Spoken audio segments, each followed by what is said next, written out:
This is Ready, Set, Bet with Matt Brown and Mike Somich on VSiN, the Sports Betting Network. Hey, it's Ready, Set, Bet here on a Saturday. VSiN.com, channel 158 over on Sirius, YouTube TV, terrestrial stations all across this great country of ours. Matt Brown, Mike Somich coming to you here as we get ready for the Final Four. And Mike, it is a Final Four in which, you know, listen, I know that there's been some people out there that doesn't like the way that this all played out, the chalk fest, if you will, but we get two very, very good games in which we will break down top to bottom, up, down, left, right, every which way over the next 3 hours. It's kind of funny, Matt. This is the one time a year people don't want chalk, right? You got all these money line parlays in the NFL. You got all these money line parlays in baseball and hockey and NBA and everything else. But come March Madness, everybody wants the upsets. We didn't get those this year. But as you said, it gives us two phenomenal games here in the Final Four. I can't wait for both of these basketball games to tip off. It's absolutely must-watch TV, which is tough because my Blues are going for 12 in a row at the same time, Matt.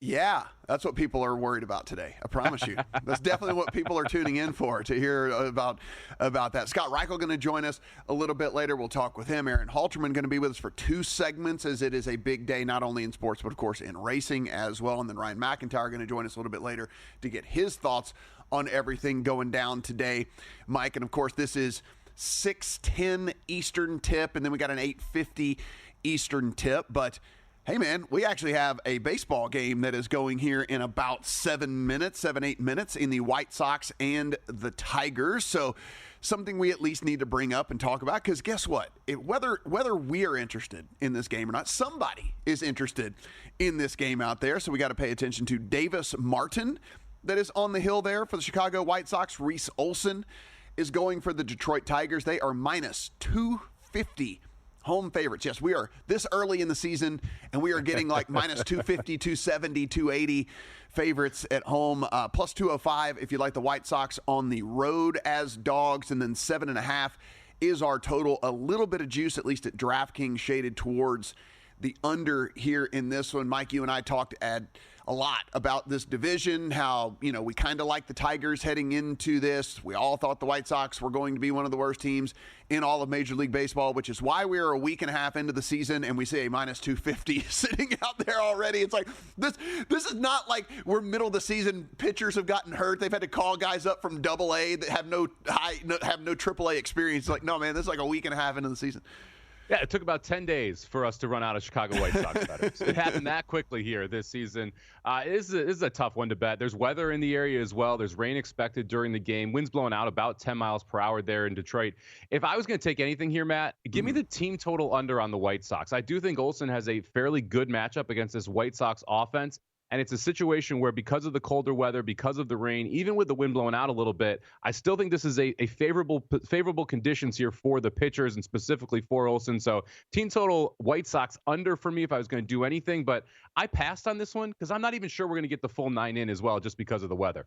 Yeah, it's one of those things where if you look at Reese Olson, I mean, not bad stuff, right? I mean, if you look at his estimators and all of that, I mean, like, it's not terrible. His xFIP 344, Sierra 357. These are all like 2025 kind of estimators and stuff that are going on out there. I mean, this is a guy that made 22 starts last year for this Tigers team, pitched to a 3.53 ERA and a 1.18 WHIP, which, you know, again, in today's Major League Baseball, Mike, I mean, those are really good numbers.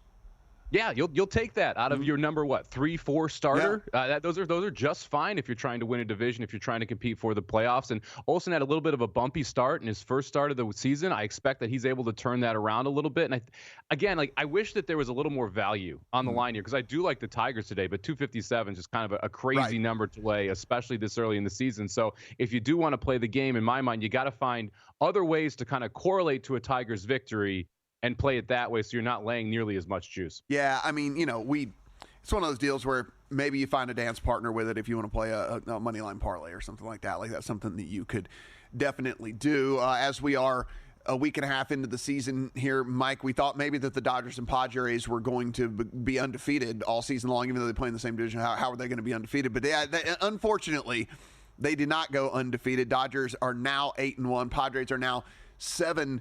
and won. The Dodgers kind of run themselves out of a game yesterday. It was really interesting against the Phillies. Shohei Ohtani, obviously an elite base stealer, and apparently has the green light to go whenever he wants to. But in that situation, Mike, and I mean, might end up being the greatest player we've ever seen ever, but baseball IQ maybe wasn't the highest. You're down 3 runs, like with 2 outs, Mookie Betts at the plate.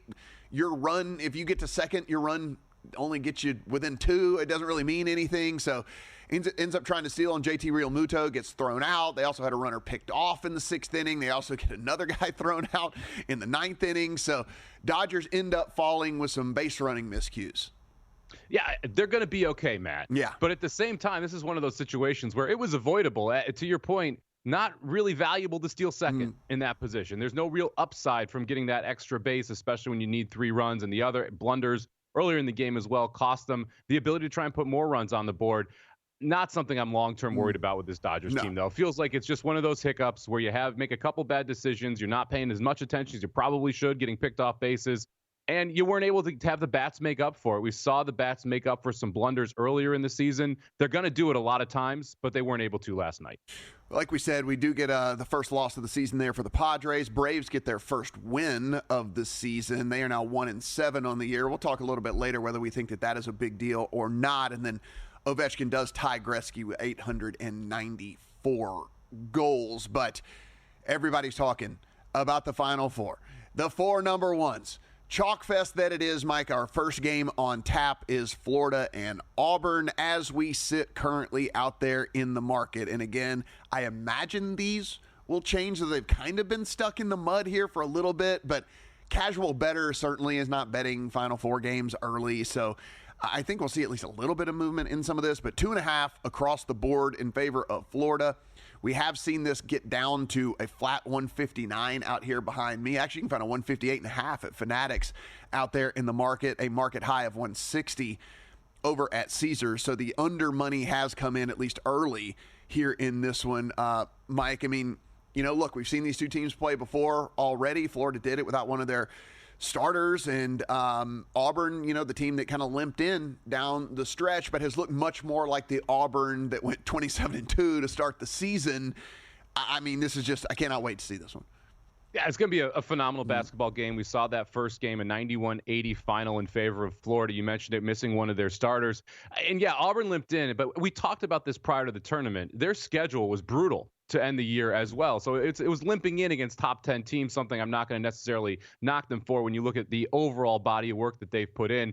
You mentioned you're going to see this bet late from the public. We've started to see that flow of ticket counts. If you're looking at splits, you can see those ticket counts coming in on Florida, who is the favorite. You can see those ticket counts coming in on Duke, who is your favorite. So I would expect you're going to consistently see Florida and Duke money throughout the day. The parlay liability for these books is also through the roof on both of these money line favorites. So you may see some adjustments there as well. In my mind, if you want to bet either favorite, you want to do it now. If you want to play the dogs, I would wait and see if you can get that extra half point, the extra point in both of those games. I am surprised we're seeing under money here, though, in this Florida-Auburn game. I took a little bit of the over when we got down to that 159 number. Both of these teams want to get up and down the floor. You're not going to have that issue where there's the feeling out process. They've already played each other, so they know how each other wants to play. I guarantee you they've watched a ton of tape of on each other, being in the same conference as well. I think both of these teams want to have quicker possessions, want to get into their offense early, and don't want to get bogged down. That plays more toward an over style, and we've already seen a 171 from these two teams. I like that 159 over, Matt. Yeah, I lean towards Florida in this one. Like I said, I mean, we know for sure what they want to do. Like, they want to run up and down the court. Like, that's for sure. They want to get in transition. That's exactly what they're going to do. The other thing as part of this handicap is, I'll bet on the unknown. And the unknown is, how healthy is Janai Broome, right? I mean, like, we know he's certainly not going to be 100%, Mike, but is that not 100%, 95%, 90%, or is it closer to like 75% or 70%? And so with all of that, not having the best big man in college basketball over the course of the season, I'll go ahead and take a Florida team as less than one possession favorites in this thing. And the other deal about this Florida squad is, team of runs as well. We've seen it multiple times just in this tournament. We saw it in the SEC tournament as well. We saw it a couple times during the regular season too. If for whatever reason they stumble a little bit early here, which would be anti-Auburn because Auburn's first halves have been absolutely terrible. But if they happen to, if I end up getting plus money on Florida, I think that'd be an entry point for me in game as well, because again, we've seen this Florida team just go on these crazy runs. Yeah, very good in-game betting game for both reasons that you mentioned. First off, you're right, Broom, we're not sure what that percentage is. We should get a pretty good idea of what that percentage is early in the game. That should help you formulate your handicap. With a healthy Broom, I made this about a point difference, so I would be on Auburn if Broom was healthy. But you can tell there's some variance baked into that line to get it up to the 2.5 number. And the second one, you're dead on as well. If Auburn gets the lead and you are a Florida backer here, you got to expect that Florida is going to come with that run at some point. And when the game is just lined at 2.5, a 4-point lead, a 5-point lead in the first half for Auburn is going to give you an entry point at plus money on Florida. And so I do think that you're going to keep an eye on this in game if you like Florida long term, especially in the first half, to try and get plus money. The other thing about this that leans me a little bit towards Florida as well, Mike, is just even if Broom is on the higher end of the health scale, right? It's you still have a Florida team that's pretty deep and pretty big, and I think can kind of bang around with him down there a bit. I mean, we did see some foul trouble for him throughout the course of the season as well. Could this be one of those situations where we look up and he's not getting the full complement of minutes as well in this game? I mean, his point rebound prop is like 30.5, in this. It's a lot. It's just we're just it's a big number because that's like assuming health, that's assuming full minutes, that's assuming and all kinds of stuff that we're doing some assuming there. So yeah, I don't know. That might be one that I have to slip into the account as well. When we come back, we'll talk Duke and Houston and get on to the ice and the track with my boy Mike Somich.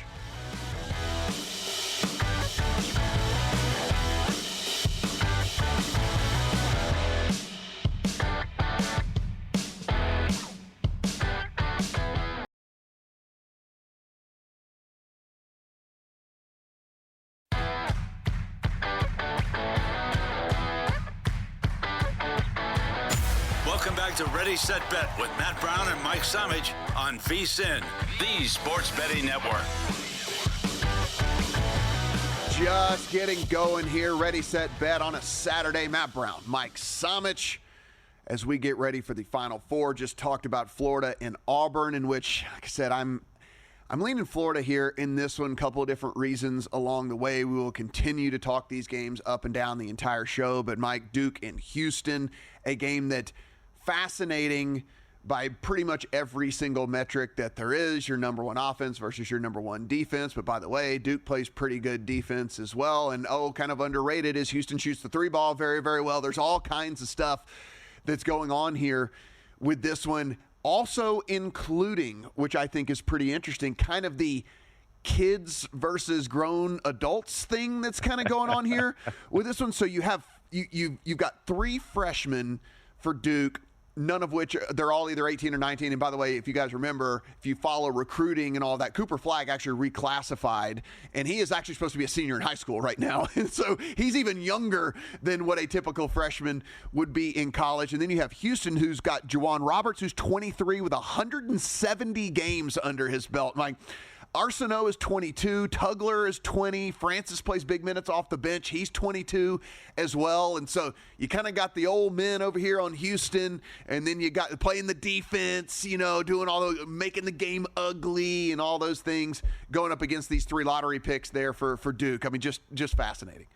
I like how you added the lottery picks at the end, because that's a big part of this, right? Yeah. I mean, yes, they are younger, but these are top 15 picks in the NBA draft, including Cooper Flagg, who is probably the best number one pick we've seen since really Zion Williamson, if you're not counting, obviously, Wemby, who is just generational. I think it's really hard to count him in there. But this is a very hyped Duke class that came in. They played phenomenally well. And you mentioned the fact that, they're the number one offense, also a very good defensive team, and they don't mind slowing it down. The pace here is going to be fascinating as well. Houston wants to get in that grinded-out physical style game.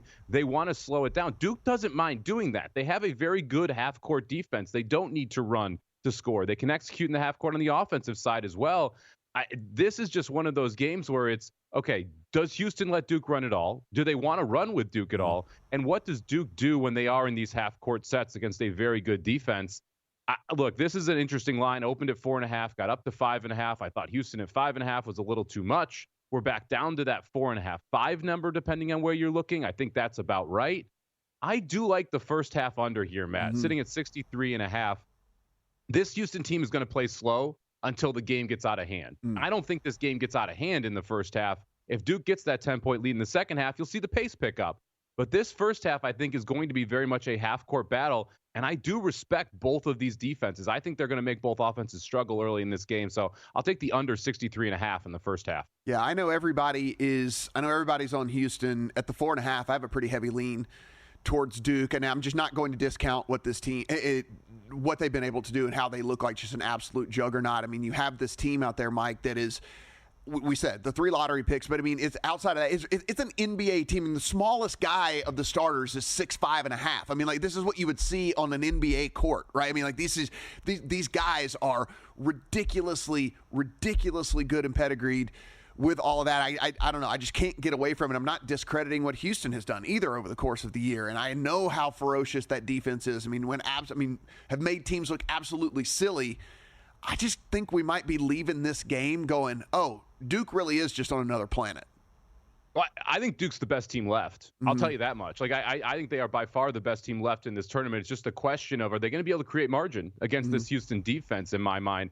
I'm not positive the answer on that. If I wanted to bet Duke, I just bet them to win right now because they're going to be a 4.5, 5.5, 6.5 point favorite against whoever wins on the other side if they do come through on the money line here. So I would almost rather bet Duke just to win the tournament at a little bit of plus money versus laying the 4.5 today. But because I do think they are favored against whoever they play by a decent amount in the finals. Whenever I get my boy Mike Somich here on the show with me, you know what we do every Saturday and Sunday. We do the pucks and the ponies. Let's go ahead and head to the ice. Technical regulation size or what? It's time to ask Mike Somich, what the Don't you ever touch my pucks! 2 different plays here. I know you said you got a couple of more. We're going to talk 2 of them, and the first of which is a nice little plus money play. Yeah, we're going to go against the grain here a little bit. The Kings 28-4-4 at home. That's why they are such a heavy favorite against this Oilers team. Right now, minus 165, minus 170. You get the Oilers at plus 145, plus 150 in some places now. I like this Oilers team at this price. I agree the Kings should be the favorite, but I don't think they should be out there at minus 170 against an Oilers team who very much needs this game. These 2 teams are going to play in the first round of the playoffs. This is going to be a playoff-style hockey game, and you are going to see the Oilers absolutely give it their best effort. They're 2 points behind the Kings right now. They're trying to get home ice advantage in this series. I think you're going to see a very good effort from the Oilers today, and I just disagree with this price, Matt. I think the Oilers should be plus 120, plus 125, and you're getting that plus 145, plus 150 number on the board. We say all the time, you don't have to just play the money lines. You don't have to just play the totals. There is another way to go about it over in hockey, and you are a big puck line player. Yeah, I like playing puck lines, especially with what we've seen from the goalies being pulled late in these games. You're seeing more and more of a 2-goal differential in the NHL over the last few years. I like attacking these puck lines to try and get plus money prices on teams that you don't want to lay a big number. And that takes us to Tampa Bay, who is minus 210 to win the game against the Buffalo Sabres, who are not very good. They love giving up goals. If you lay the 1.5 here with the Tampa Bay Lightning, you can get plus 120 on the number. Let's take that route here. Let's get plus money with Tampa Bay. We'll lay a 1.5 to beat the lowly Sabres. So we're going with the Oilers at plus money here today, guys, and then also Lightning on that puck line at plus 120. Let's head to the track. Saddle up, partner. Want to bet the horses with Mike Somich? When I bet on horses, I never lose. Why? I bet on all the horses. It's time to pony up. Giddy up. Do you guys know what happens about nearly 1 month from today? Yes, it is the Kentucky Derby. That's going to be on May the 3rd. But before May the 3rd, we've got a bunch of big races, including the Wood Memorial. Let's talk about this. Yeah, we got 3 major prep races, the Wood Memorial, the Santa Anita Derby, and then the Bluegrass. That's going to be run on Tuesday because of weather. So if you do want to bet the ponies, Tuesday, a phenomenal day. I'll have an article up on that one over at vsin.com, so make sure you check it out. But today's races, the Wood Memorial, you got to start here with the favorite, the number 1, Rodriguez, shipping in from California to New York to run for trainer Bob Baffert.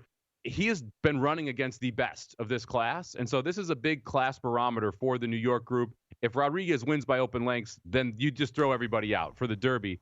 I don't think he's able to do that. I think he takes pressure today. I do like some of these horses that are up and coming. I like the price specifically on the number 7 horse Grande here, 5-1 for Todd Pletcher and Dylan Davis. Grande debuted at a mile, was able to get the job done, stretches out to a mile and an eighth. And that's a very interesting pattern there from a training perspective. And generally, you want to start out at 6 furlongs, and then you kind of pick up the distances. That tells you Grande wants every bit of ground. The fact that he's already won at the distance is positive. And Grande has early speed. He won't be very far behind the pace here. We'll see if that closing kick that we saw in both of the first 2 races comes through for him here in the third. So we'll take Grande at 5-1 to win the Wood Memorial, Matt. I think we're going to go Sand Devil there, Mike. I think we're going to go. I think we're going to go Sand Devil. What do we think about this? No, we're not going to. Not a big Sand Devil fan. New York bred, tried to Gotham, lost to Flood Zone. Flood Zone lost today.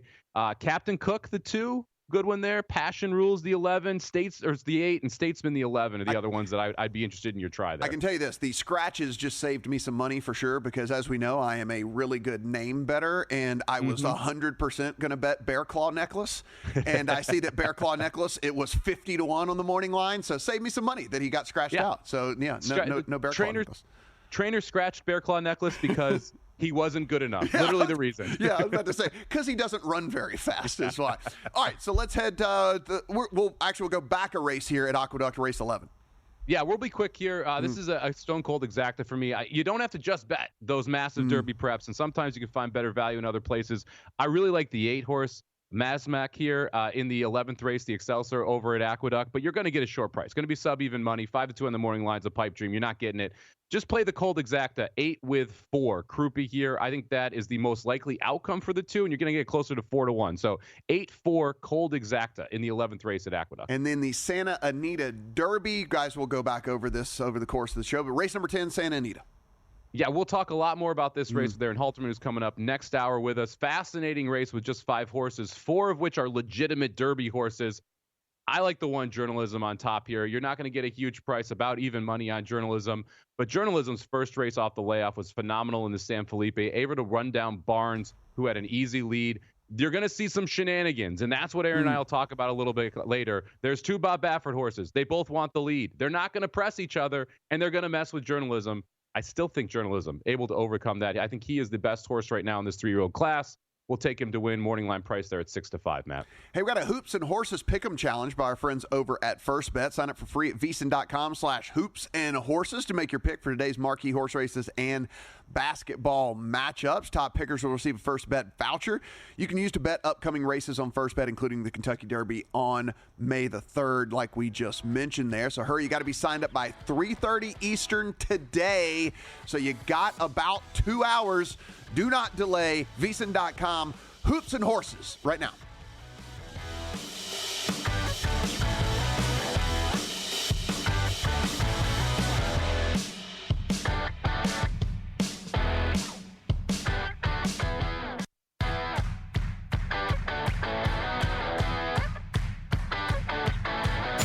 Welcome back to Ready, Set, Bet with Matt Brown and Mike Somich on VSiN, the Sports Betting Network. Ready, Set, Bet here on VSiN. Matt Brown, Mike Somich. Appreciate y'all's time here on a Saturday. There is golf going on. Of course, we will be talking tons of golf next week as the Masters will get fired up and everybody for 4 days. It's kind of like when the Kentucky Derby rolls around. It's like everybody's a golf expert. Everyone's a golf fan for 4 days. Same deal with Kentucky Derby. Like everybody knows everything about horses for like 3 days. You know, I mean, and when the Olympics come every 4 years, that's the best because now people are experts on like curling and stuff. Like, you know, all these things are like, oh, did you see the indoor velodrome and whatever. All of a sudden I'm like, no, I didn't. And you're not going to sit here and try and tell me how awesome it was. Same deal for golf next week. But hey, we're over in San Antonio right now. So not just the Final Four in San Antonio. We got the Valero Texas Open going. Brian Harman does have a 4-stroke lead over Keith Mitchell. There were a bunch of name players in this tournament as a tune-up for heading over to Augusta. So you do actually have Patrick Cantlay, but he's 5 off the lead. He's T3 right now, kind of starting to find his game a little bit. I don't think he's necessarily going to contend at Augusta next week, but something to kind of tuck away, I think, in the back of our minds that Cantlay has figured out something here where he was just having a really rough go at it. Daniel Berger continues to play well, coming off of all of those injuries with him. He's a T7 in this thing. Ricky Fowler actually found his way into the top 20 so far in this tournament. But really, Mike, it's one of those weird tournaments where, sure, Brian Harman's trying to win it, and so is Keith Mitchell and all of it. Some of these other dudes are just, trying to figure out what they're trying to get ready for next week and all that. That's why I said on long shots this week, I don't have a great feel for this tournament. I don't really like this tournament. I don't really bet this tournament very heavily. And now with a 4-stroke lead for Brian Harman, I mean, I think we just kind of see where this sits heading into Sunday, and maybe if we think there's someone that can track him down at a decent price, we can take it then. But today we just need to see how and if he can extend this lead. Yeah, so first off, I did grind the tape on the triple jump for the last Olympics. Someone told me there was some value on the triple jump, so I started grinding tape there. You got to love it when those opportunities come up.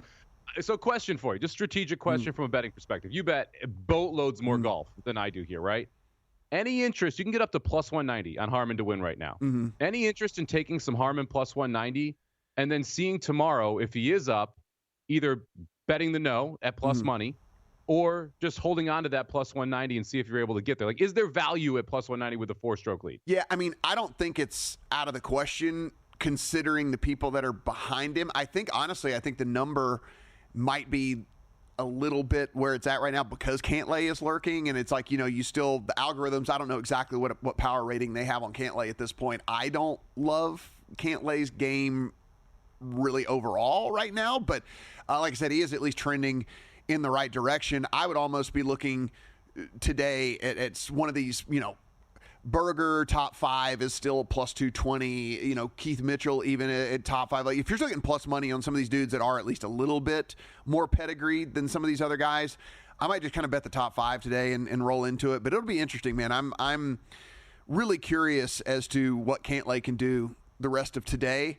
He might be one of those, like, you know what? He's a really solid top 20 play at Augusta next week. Or like he's a really good, if they put him in a head-to-head matchup that we don't love, like I think he could be a guy that we might be able to target. I hate betting Patrick Cantlay, but his game is trending in the right direction. I'll put it that way. Golf is probably one of those. It's one of the higher up sports where you just have irrational dislikes for certain players because of what they have done to you in the past. Yes, and you have to deal with them every single week in and week out. You just build these portfolios of hate in your head for certain players because of how spiteful you feel toward them and the bets that they've lost. And the weirdest thing about Cantlay is it's not even like, I just don't like his face. He just has he has a face that I don't like. I look at his face, I'm like, I don't like that guy's face. And so for whatever reason, I know. I just shots fired. I mean, I know. Seriously, it's like, it's so crazy. I'm like, dude, I don't like his face. I can't bet him. Okay, so Florida, Auburn, Houston, and Duke. We are still sitting 2.5 in favor of Florida out there in the market. A little bit of a move here, Mike, which is somewhat interesting. So FanDuel is juiced towards one direction while we have Fanatics juiced towards the opposite direction. So Fanatics is heading towards 3 with Florida, and then FanDuel's on the other end at minus 105 on the 2.5. So the 115 on Florida over at Fanatics, 105 on Florida over at FanDuel. So, different types of bettors. And of course we know, they're going to algorithms move it at different, paces and whatnot, but at least somewhat interesting to see. Yeah, especially with 2 recreational books, right? Where you'd assume that the action was pretty in line. Like if South Point or if Circa gets a little bit off market, you know why, right? South Point took a big bet on Auburn, went from 2.5 to 2 when the rest of the market was at 2.5. You wouldn't expect you're going to see that separation of money at 2 more public books where you'd expect you're going to see a lot of, honestly, Florida money in my mind rolling in both of those sites. Then, as we talked about with the Houston and Duke game, so we're 4.5 at DraftKings, FanDuel. It was 5 at MGM, Mike. Screen just flashes literally 10 seconds ago. We're now 4.5 at MGM as well. You can find a 5 still at Caesars if you're looking to play Houston. But we are seeing that Houston money come in here at that 5 number. So might be tipping this at 4.5, it seems. Is even as popular as Duke is, it does seem like people have figured out that this Houston team's pretty good. Yeah, Houston team's very good, right? And the total we saw ticked down from 136.5 down to 136. So we're seeing that slight under movement. That means you're more, those points become more valuable, right? That 5 to 4.5, that half point matters more the lower the total gets. I'm interested to see what happens with this total. Like I said, I'm on the first half under 63.5. I wonder if we keep getting under money here before the game because of these 2 defenses, the fact that Houston wants to slow it down. I'm also starting to wonder what my buy price is on Duke, right? Like I mentioned, I liked Houston 5.5. If we get to 4, 3.5 on the Duke side, I'm probably going to bet Duke and just hope for the middle here. Yeah. I mean, it's like I said, to me, I have a pretty heavy lean to Duke. I think we might come out of this game saying that Duke is just one of these historically amazing teams. And why did we ever think for a second that they were anything otherwise? Mike, let me ask you this. If you like Houston, do you bet Houston money line, at least maybe you're doing if you're betting one unit on this game, an 80-20 or something like that, a 75-25 split on that bet? Or do you think you might need the points in this one, considering, like you said, low total, maybe it's a grinded out ugly type game and the points might actually come into play?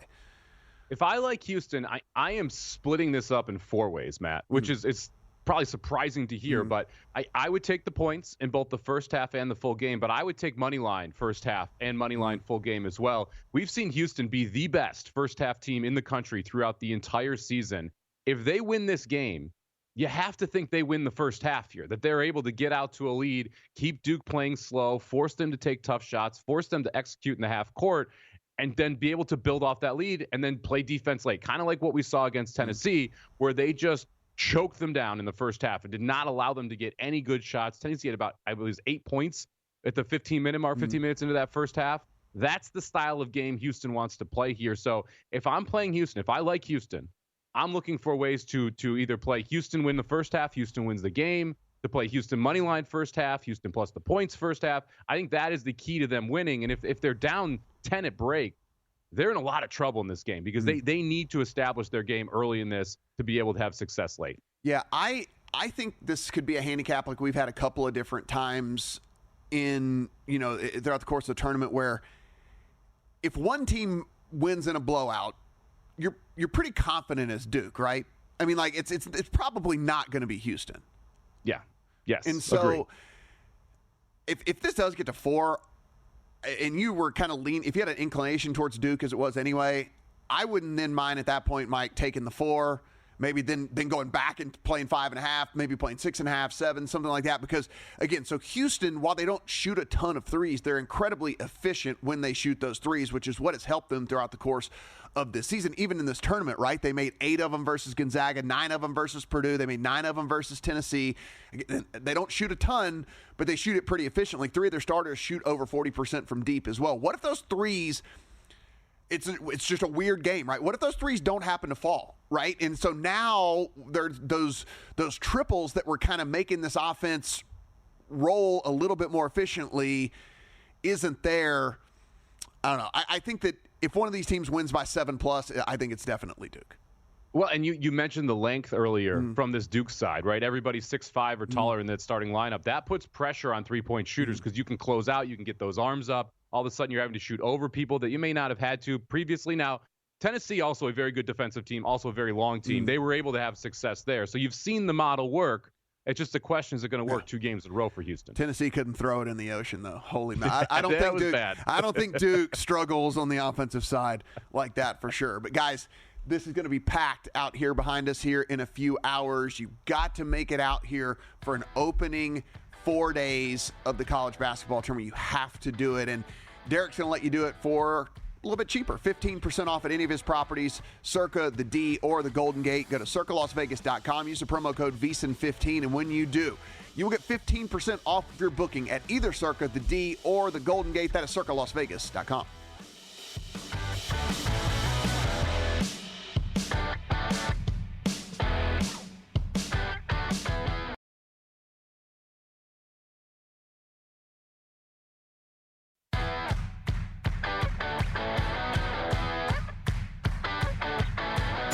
Welcome back to Ready, Set, Bet with Matt Brown and Mike Somich on VSiN, the Sports Betting Network. Ready, Set, Bet here on VSiN. Matt Brown, Mike Somich, as we sit here and count down to the Final Four, 4-1 seeds. We've got some tight games. We've got some interesting matchups, breaking this thing down every which way but loose. Kevin chimes in on the Twitter machine, Mike, and says not only Cantlay's repulsive mug, but the little duck walk thing that he does between every single shot is also enough reason to hate him. And you know what? I mean, again, I didn't even bring that part up because I felt like I was piling on, but that also is the truth. I'm happy Patrick Cantlay's on the course right now, so he's not listening to this, man. He's just taking shots here, left and right. It is, and you know what? I'm sure he would just be heartbroken that I don't like the way that his face looks. I'm sure he would hate it. All right, guys, join us here on the Progressive Guest Line. Scott Reichel, you can see him over on Winners and Winers. Scott's selections at Reichel Radio over on the Twitter machine as well. Scott, how you doing, man? You're doing pretty well. Thanks for having me. So let's go to a game that is going to start here in about, let's call it 25, 30-ish minutes, something like that. The Astros and the Twins. The Twins are minus 130 home favorites here, plus 110. Astros on the road, 7.5 is our total with Spencer Arrighetti and Bailey Ober. How are you attacking this one? So I do think that the wrong team might be favored here, so I do like Houston, but I'm going to go a bit greedier on the actual prop market. I'm going to go with Arrighetti to get the win at plus 195. If you want to go for the Astros money line at plus 110, I don't mind that either, but I'll chase the extra 85 cents there. You're looking at Arrighetti, who tends to go distance. He's pitched at least 6 innings in 10 of his last 13 starts.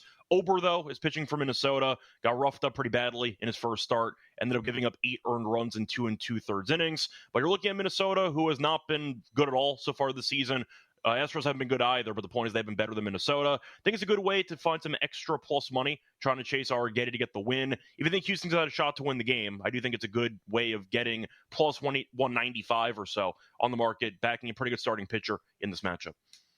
Yeah, you mentioned Ober's struggles in his first game as well. He's homer prone. The wind's blowing out. There's a lot of reasons to like the Astros here in this spot. I'm actually on the over, but I do agree with you. The Astros, I feel, should be favored here. Now, the Braves got their first win last night, and you want to back them again, but you're looking for a little more creative way here as well. Talk a little about that Braves-Phillies game later.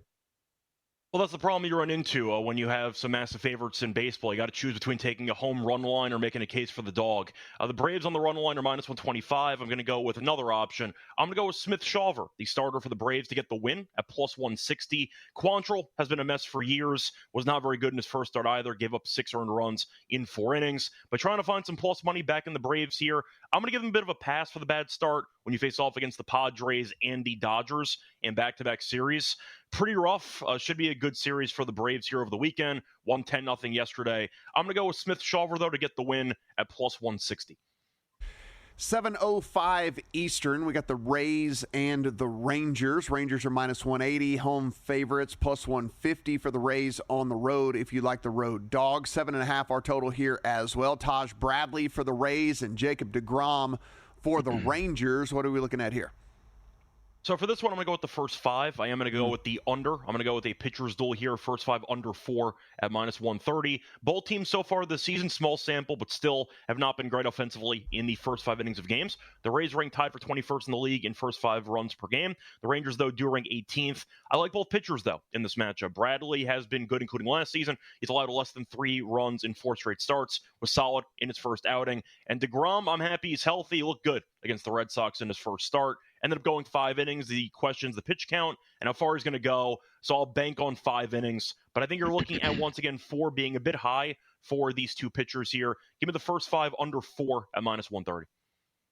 Now let's take a look at a game a little bit later in the card here. The Athletics, who I'm finding is a frisky team this year, 3-5 right now, playing a little bit above expectation, taking it on the 1-6 Rockies in Colorado. And my boy JP Sears is on the mound. I don't know if you watched the show last year, but JP Sears Day was basically a holiday anytime he pitched over the weekend because I love talking about him as a lefty who's been able to shut lineups down. What do you make here of a high totaled game in Colorado, even though we've got that cold temperature? Well, as a Yankees fan, I remember JP Sears for different reasons. But yeah, I still think he's pretty good. But you're looking at a similar play that I had in the last game we talked about. I like the first 5 under 5 in this one at minus 130. It's April in Colorado, but it's still really cold. It's about 40 degrees outside. Sears, though, has been great against Colorado in his career. Colorado's active batters have 19 plate appearances against them, a 0.62 batting average, and a 2.11 on base percentage. So once again, I feel like it's a good spot for Sears. Marquez, though, is pitching for Colorado. He was very good in his first start. He has not pitched that often recently based on injury, but I see a pretty high number here. We saw a low-scoring game before extras yesterday. I see another low-scoring start. to this game. Taking the first 5, though, instead of the full game, because I am not, I'd say, strong enough to try to back the Rockies bullpen. I don't have the strength to do that. So I'll skip the bullpen entirely. Give me the first 5 under, once again, 5 at minus 130. We are looking at the second to last first pitch of the evening, 9:05 Eastern, 6:05 over here on the West Coast. Again, guys, talking to Scott Reichel of Winners and Winers. We've got the Mariners at plus 110 road dogs with Bryce Miller on the hill. Giants minus 130 favorites at home with Robbie Ray, 7.5. Also the total here in this one. What do you like about Robbie Ray? Yeah, so I like a couple of things in this matchup. First thing's Robbie Ray outs at 16.5 at minus 120. First of all, I love the spot. You're looking at Verlander, who was really underwhelming yesterday as he went 2 1/3 innings. Not to mention the fact the game went to extras and the Giants used 7 relievers. So Ray, I think, is in line for a decent performance based on usage, at least. He allowed 0 runs in the first 5 innings against the Reds in his first start, then kind of got roughed up in the 6th inning, but he still finished 1 out short of this on 78 pitches. Might be in line to go into the 80s here for pitches. He was cruising for most of that start. 16.5 outs, though, does feel pretty low when you factor in 1, the actual usage the bullpen got yesterday, and 2, the fact that Ray is still a solid pitcher who looked pretty good for the most part in his first outing this season. I think it's a good spot to back Ray to help give the bullpen some much needed rest in this game. Also don't mind the under at 7.5 for the total here. Same thing with Miller for Seattle. You're looking at F. Castillo, who got the start yesterday, not the regular Luis Castillo. But the point is he did not pitch well either. Saw a bunch of relievers being used for Seattle too. I see a pretty, I'd say, long day of work for both Miller and for Ray. I like both starters, and they're both pretty solid. I know yesterday's game was high scoring. Still in a very pitchers-friendly ballpark here in Oracle. I'll go with the under 7.5, and I am going to go with the Robbie Ray over 16.5 outs there as well, and the outs are minus 120. Now let's take a step back. Let's look bigger picture here. I bet the Braves to win the NL East at the start of the season. Obviously, they started out absolutely terrible, right? They got their first win yesterday, 1-7 right now. The Phillies have looked great. They're 6-1.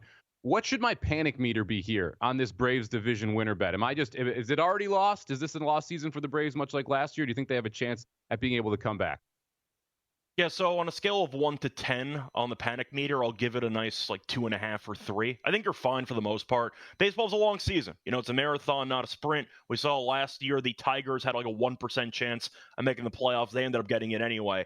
I'm not going to fully panic on the Braves. I do think at the end of the day, a lot of the team's success is going to come down to durability, which has been an issue in years past. They faced off against the Dodgers and the Padres. Not going to really panic too much. They should win this series against Miami. Philly's been great. I get it. The Mets have been so far okay. They did win their first home game of the season yesterday. I feel like at the end of the day, they should be in the hunt. I'm not sure if they're going to end up getting the job done, but I wouldn't panic per se. Once again, you got a long way to go. You got 150 plus games to go. I think it's a bit too early to fully, start panicking. Scott Reichel here, and one more question before we let you go. This AL Central, I don't know where you were on it before the season started, but here we have every team under 500. Chicago White Sox have banked a couple wins here early on in the season as well. Where were you before the season started? And I understand incredibly small sample size, but has your opinion changed at all? My opinion was a coin flip between 5 different teams, and I feel like that's where we're at right now, because every single team is probably not that great. Right now, you have a 3-way tie at 3-4 between Cleveland, Kansas City, and Detroit. My pick before the season was Kansas City. I just felt like at the end of the day, they made the playoffs last year. Thought they were poised for a solid leap. Of course, Bobby Witt Jr. we know is a great player. I like the pitching staff, though. I think at the end of the day, it's going to be a pretty, I'd say, stressful amount of time being spent trying to sweat out bets on this division over the course of the entire season. You might get teams selling at the deadline. Who knows? I was not high on Minnesota, though. I'm not surprised after last year's implosion. They have not exactly started off that well. Also not exactly surprised that Baldelli's on the hot seat again for what feels like the 3rd or 4th season in a row. Detroit, I know, had a good run last year. Hinch is arguably the best manager in the entire division. I do have question marks, though, about the overall, I'd say, team for Detroit, and I do think that Kansas City might be the better roster on paper. Cleveland, I want to like, but they just never go all in with their actual buying at the deadline, which can be a bit annoying. My pick was Kansas City. I'm going to stay with it. but it is not going to be easy for any of the bets you make for this division, because it's going to be a sweat the entire way through. Scott's selections over at Winners and Winers at Reichel Radio over on the Twitter machine as well. Scott, appreciate the time today, buddy, and good luck. Yeah, thanks for having me. All right, guys, we are running a summer special over at VSiN.com. $59 gets you a full VSiN Pro access to everything we do from now until August the 1st. That's half price, by the way. So, yes, you get the best bets. You get the betting split, the analysis, the systems, every single thing that we do over at VSiN.com for just $59 now until August the 1st. VSiN.com/subscribe.